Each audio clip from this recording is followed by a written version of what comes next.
지금 2021년 그 한 4월 시점에서 세계 경제라든가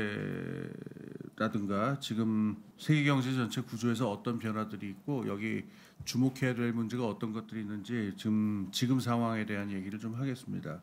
코비드19라고 하는 일이 터졌는데 이게 경제에 어떤 충격을 가져올 것인가에 대해서 한두 가지 점으로 이야기할 수가 없습니다. 그 구조적인 변화가 되는데요. 질병이라고 하는 게 그 절반만 자연재해고 나머지 절반은 인간재해예요. 그래서 인간 사회가 도시가 어떤 식으로 형성이 되어 있느냐, 그다음에 작업장이 어떤 식으로 형성되어 있느냐, 그다음에 지구적인 규모에서 그 무역이라든가 물자의 이동, 사람의 이동이 어떻게 되어 있느냐에 따라 가지고서 완전히 바뀌어 버리는 게 이 질병입니다. 그래서 이 질병이 가져온 지금 이 사태는 이게 뭐 어떤 백신이라든가 치료제가 나오면은 금방 해결이 되고 2019년으로 되돌아갈 수 있는 그런 종류의 일이 아니고요. 전 지구적으로 지난 한 30-40년 동안 그 지구적 자본주의가 만들어놨었던 네트워크를 갖다가 그 어떤 물류의 흐름이라든가 그다음에 도시의 작동이라든가 그다음에 교통망의 어떤 존재 방식과 작동 방식이라든가 이런 게 다 바뀌게 되어 있다라고 하는 거를 전제에 두셔야 돼요. 근데 지금 말씀드린 게 바뀌면은 세상에 안 바뀌는 게 뭐가 있겠어요? 일단 학교가 작동하는 방식이 바뀌겠죠.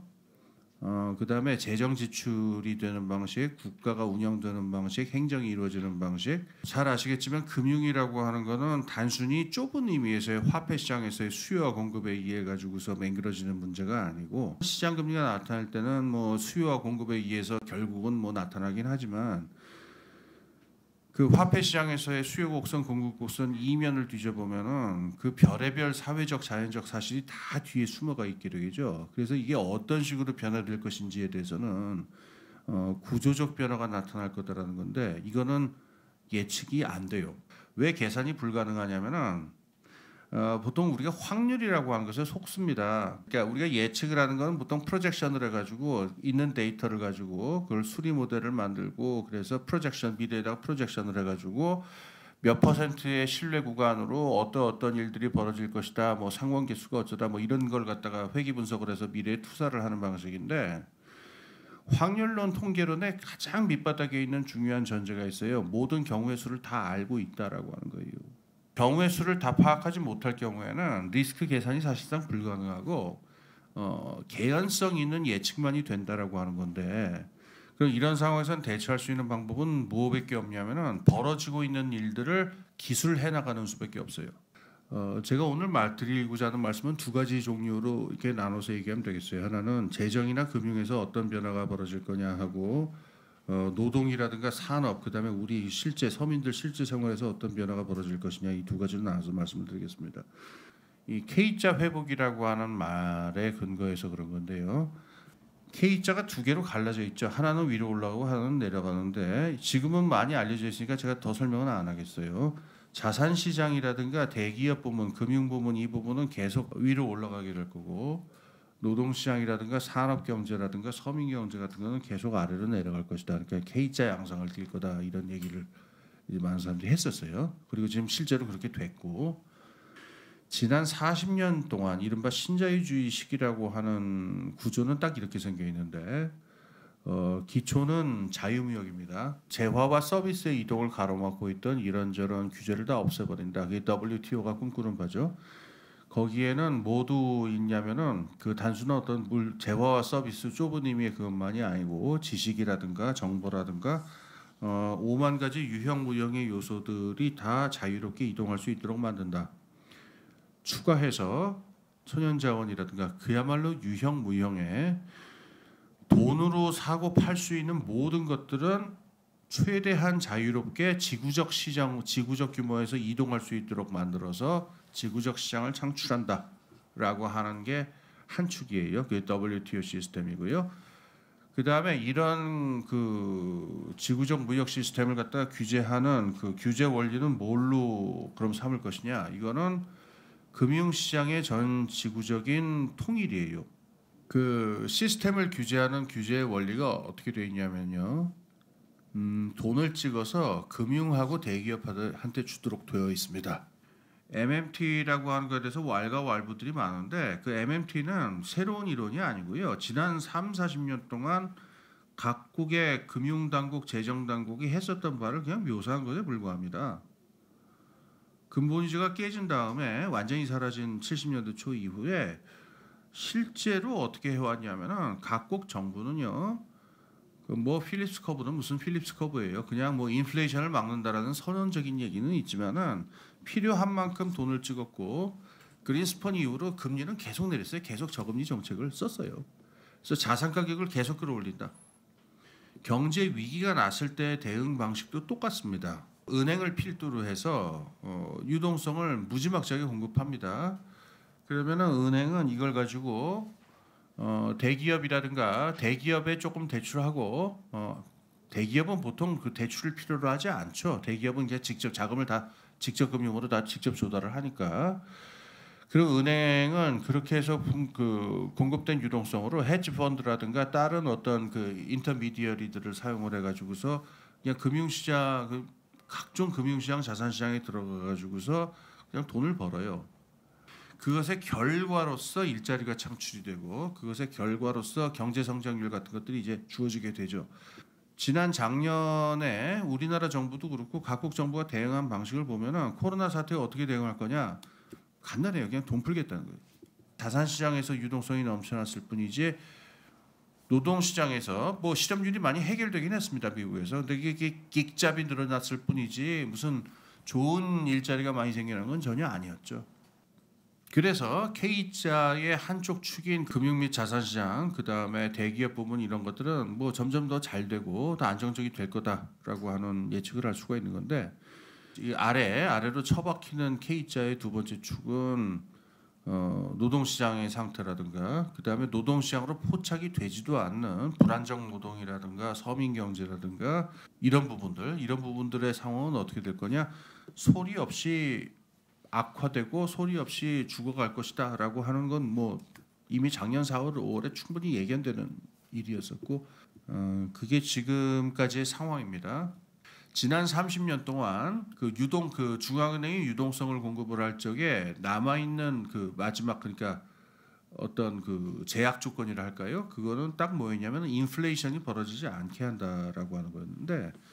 옛날에는 이걸 갖다가 통화량이라고 하는 걸로 조절할 수 있다고 믿었습니다만은 그거는 뭐 80년대 끝난 얘기고 90년대 이후로는 이걸 다 금리로 조정하겠다라고 그래가지고 금리를 갖다가 그 인플레이션이 벌어질 위험이 있으므로 인플레이션이 벌어질 위험이 없는 한에서 금리를 조정한다라고 하는 그 원칙 하나는 가지고 있었어요. 중앙은행이 K자 회복이라고 하는 사태를 낳았고 이것에 대해서 지금 반작용으로 지금 엄청난 재정 지출들이 행해지고 그 팽창들이 벌어지고 있는데 이것에 대해서 금융시장은 굉장히 영어로 앰비밸런트라고 그러죠. 그러니까는 이걸 환영해야 될지 불안해야 될지를 굉장히 지금 애매하게 하고 있는 것 같다라고 하는 정도 말씀을 드리겠습니다. 여기에 지금 코비드 상황 지나면서 플랫폼 노동하고 긱잡이 굉장히 많아졌죠. 그 불안정 노동 그러니까 비정규직도 아닙니다. 비정규직보다 더 저쪽 극단에 있는 거고 우리나라 노동 통계에서는 비정규직까지만 잡고 이 불안정 노동은 아예 잡지도 않더라고요. 보니까 정규직이라고 할 수 있는 일자리가 계속 축소가 될 것은 뭐 명약관화한 일인데 포괄적으로 얘기해서 이 불안정 노동이라고 하는 쪽에 대한 어떤 보호 장치들 있죠. 그러니까는 산업 재해를 막는다든가 또는 뭐 각종 수당이나 보험, 그 어떤 산재 보험이라든가 이런 부분에서의 제도화라고 하는 거는 답보 상태 정도가 아니죠. 뭐 거의 없다시피 합니다. 이런 사람들의 숫자가 점점 늘어나요. 그러니까 우리가 알고 있는 바의 노동시장이라고 하는 거는 20세기에 그 개념이 생겨나는데 그리고 이 노동시장이라고 하는 거는 경제가 정상적으로 작동하는 한 완전 고용을 달성하게 되어 있다라고 20세기 경제학에서는 가르쳤고 지금도 경제학에서는 그렇게 가르쳐요. 그런데 한 90년대 정도 이후에 나타난 그 지금 상황은 노동 시장이 흡수할 수 있는 그 노동 인구의 퍼센테이지는 이게 몇 퍼센트나 될지에 대해서 가면 갈수록 의문이 커져요. 그 사람들이 자기의 소득을 얻을 수 있는 소득의 근원으로서 노동시장이 기능하는 비중이 가면 갈수록 줄어든다는 겁니다. 그게 지금 이번 코로나 사태로 이게 드러나 버렸는데요. 코비드 사태 1, 2년 동안 벌어진 일들을 말씀을 드리자면은 충격을 똑같은 노동자다. 그러니까는 그 사업하는 사람들이 아니고 그 노동하는 그 일해서 근로소득으로 살아간다 또는 자영업 자기가 일해서 살아간다라고 하더라도 코비드 19로 받은 충격의 차이는 이건 하늘과 땅이에요. 이게 소득의 아랫부분으로 내려가게 되면은 이거는 재난 상태가 아니라 거의 멸종 사태입니다. 그러면 어떻게 살아가느냐?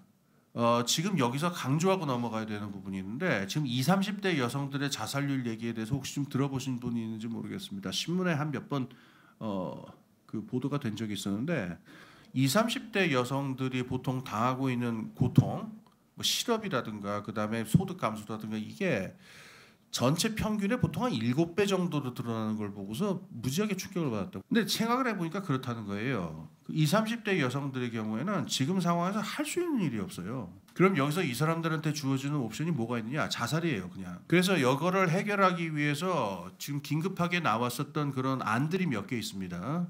나온 안 중엔 이런 게 있어요. 전국민 고용보험제를 갖다가 바꿔가지고 지금 있는 실업수당이라고 하는 거는 취업 상태냐 실업 상태냐라고 하는 이분법에 근거하고 있잖아요. 취업이다 실업이다라고 한 걸 말하는 게 무의미한 사람들이 이미 불안정 노동자들이 굉장히 숫자가 많습니다. 그리고 이런 분들을 갖다가 지금 있는 실업 수당이나 사회보험 같은 형태로 제대로 이게 커버가 되겠느냐?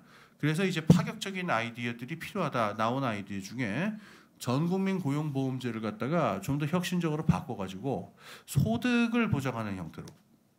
그 다음에 다른 아이디어는 이런 것들도 있습니다. 고용보장제라는 아이디어가 있는데요. 실업자들을 다 그 정부가 고용하는 겁니다. 이 제도의 밑을 이루고 있는 논리는 고용 그 추곡 수매가를 생각하시면 돼요.